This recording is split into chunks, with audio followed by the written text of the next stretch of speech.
বাঙালি বুঝে কম লাফাই বেশি।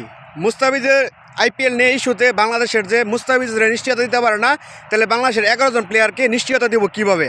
এখানে তামিম ইকবাল একটা কথা হয়েছে যে বাংলাদেশের টিকিটকে সামনের দিক এবং কি সকল দিক বিবেচনা করে হলেও বিসিবিকে সিদ্ধান্ত নিতে হবে। এখন বাঙালি বুঝে কম লাফাই বেশি, এটার কারণটা কি?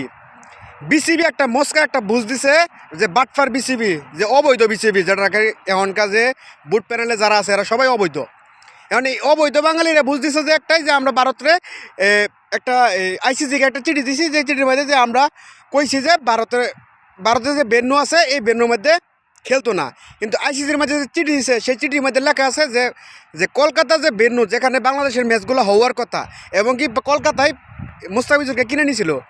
এখানে বাংলাদেশ সেই চিঠিতে কোনো কিছু লেখা নাই যে ভারতের মাটিতে আমরা ক্রিকেট খেলতাম না, আমরা শ্রীলঙ্কার মাটিতে ক্রিকেট খেলতাম চাই।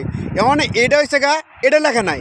তারা লেখছে শুধু কলকাতার যে বেন্যু আছে সেই বেন্যুতে আমরা ক্রিকেট খেলতেছি না, এবং কি অন্যান্য বেন্যুতে দেওয়ার জন্য।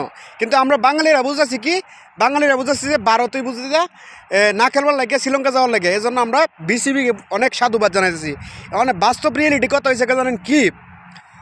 বাংলাদেশ যদি টি-20 ওয়ার্ল্ড কাপ যদি খেলতে হয়, সেটা ভারতের মাটিতে গিয়ে খেলতে হইব। বাস্তব রিয়েলিটি যেটা এটাই খেলতে হইব, এটা আমি কইতেছি, এবং পরবর্তী মিলাই নিয়েন। আর যদি না খেলে তাহলে তো নাই, যাইতে হইব না। কিন্তু কিছু সাংবাদিক আছে, সাংবাদিকরা যারা আছে তামিম একদম বিলেন বানাইতেছে। তামিম তো এই জায়গার মধ্যে কোনো জায়গার মধ্যে বলে নাই যে ভারতে গিয়ে খেলতে হইব। বা তামিম কইছে যে সকল দিক বিবেচনা করে এবং আইসিসি সকল দিক বিবেচনা করে কিনা তারপর সিদ্ধান্ত নেওয়ার লেগে। এখন এই জন্যই কথাটা হয়েছে আমার এটা, যে বাঙালি বুঝে কম লাফাই বেশি।